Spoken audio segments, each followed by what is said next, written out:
사랑하는 하여묵 가족 여러분, 안녕하세요. 김소명 목사입니다. 오늘 주시는 귀한 말씀을 통하여 우리를 시원케 하시는 놀라운 주의 은혜를 삶 속에서 충만히 경험하시기를 축복합니다. 이 시간 본문은 예레미야서 1장 17절에서 19절입니다. 그러므로 너는 내 허리를 동이고 일어나 내가 내게 명령한 바를 다 그들에게 말하라. 그들 때문에 두려워하지 말라. 내가 그들 앞에서 두려움을 당하지 않게 하리라. 보라, 내가 오늘 너를 그 온 땅과 유다 왕들과 그 지도자들과 그 제사장들과 그 땅 백성 앞에 견고한 성읍, 쇠기둥, 놋 성벽이 되게 하였은즉 그들이 너를 치나 너를 이기지 못하리니 이는 내가 너와 함께하여 너를 구원할 것임이니라. 여호와의 말이니라. 아멘.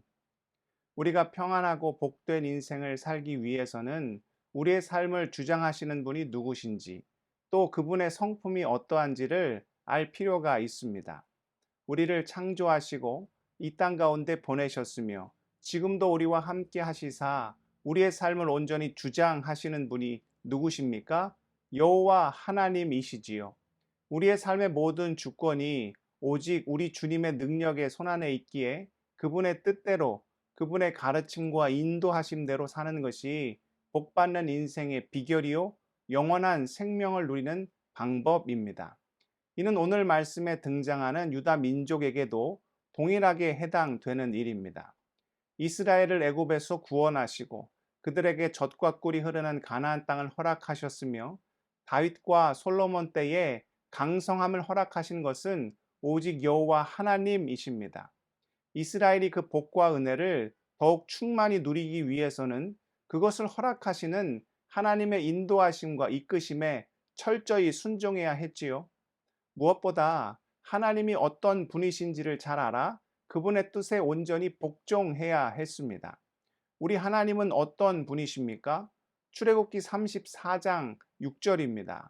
여호와께서 그의 앞으로 지나시며 선포하시되 여호와라 여호와라 자비롭고 은혜롭고 노하기를 더디하시고 인자와 진실이 많은 하나님이라. 우리 하나님은 죄에서 돌이켜 회개함으로 주님 앞에 나온 자를 결코 외면하지 않으시고 무한한 긍휼과 자비와 사랑으로 품어 주시는 분이십니다. 반면에 또한 어떤 분이십니까? 시편 5편 4절에서 6절입니다. 주는 죄악을 기뻐하는 신이 아니시니 악이 주와 함께 머물지 못하며 오만한 자들이 주의 목전에 서지 못하리이다. 주는 모든 행악자를 미워하시며 거짓말하는 자들을 멸망시키시리이다. 여호와께서는 피 흘리기를 즐기는 자와 속이는 자를 싫어하시나이다. 우리 하나님은 거룩 그 자체이시기에 결코 죄를 용납하실 수 없으십니다. 회개하는 자는 그 인생을 끝까지 책임져 주시지만 돌이키지 않고 끝까지 죄악 가운데 머무는 자에게는 무서운 징계와 심판을 허락하시지요. 예레미야 시대의 유다는 안타깝게도 하나님의 자비와 긍휼을 저버렸습니다. 하나님께서 그들에게 얼마나 큰 복과 은혜를 허락하셨습니까? 그런데 정작 그들이 하나님 앞에서 행한 일은 우상 숭배요. 그에 따른 온갖 가증하고 더러운 일이었습니다. 그것이 오늘 본문 16절에 나오지요. 무리가 나를 버리고 다른 신들에게 분향하며 자기 손으로 만든 것들에 절하였은즉 내가 나의 심판을 그들에게 선고하여 그들의 모든 죄악을 징계하리라. 그런 유다를 하나님께서는 징계하시기로 결정하셨고 예레미야를 통하여 그 하나님의 계획을 선포케 하셨습니다. 그 하나님의 계획에 관한 두 가지 환상이 오늘 말씀에 나옵니다. 하나는 살구나무 가지 환상입니다. 오늘 본문 11절과 12절입니다. 여호와의 말씀이 또 내게 임하니라. 이르시되 예레미야야 내가 무엇을 보느냐 하시매 내가 대답하되 내가 살구나무 가지를 보나이다. 여호와께서 내게 이르시되 내가 잘 보았도다. 이는 내가 내 말을 지켜 그대로 이루려 함이라 하시니라. 살구나무에 대한 히브리어 발음은 샤케트입니다. 그런데 12절에 내가 내 말을 지켜 그대로 이루려 함이라 할 때 지켜라는 히브리어는 쇼케트입니다. 샤케트와 쇼케트는 발음이 거의 동일하죠. 무엇을 의미합니까? 하나님께서 계획하신 이 일을 반드시 이루시겠다는 것을 환상으로 보여주신 것입니다. 그렇다면 무엇을 행하시겠다는 것입니까? 그에 대한 환상은 오늘 본문 13절에서 15절에 나옵니다. 여호와의 말씀이 다시 내게 임하니라. 이르시되 내가 무엇을 보느냐? 대답하되 끓는 가마를 보나이다. 그 윗면이 북에서부터 기울어졌나이다 하니 여호와께서 내게 이르시되 재앙이 북방에서 일어나 이 땅의 모든 주민들에게 부어지리라. 내가 북방 왕국들의 모든 족속들을 부를 것인즉 그들이 와서 예루살렘 성문 어귀에 각기 자리를 정하고 그 사방 모든 성벽과 유다 모든 성읍들을 치리라. 여호와의 말이니라. 끓는 가마에 대한 환상입니다. 이미 말씀에 설명된 대로 북에서부터 기울어진 끓는 가마는 북방 민족을 통해 이루어질 유다 민족을 향한 무서운 심판을 의미하죠. 정리해 보면 하나님은 회개치 않은 유다를 심판하시기로 확정하셨고 그 일은 북방 민족을 통해 이루어진다는 것입니다.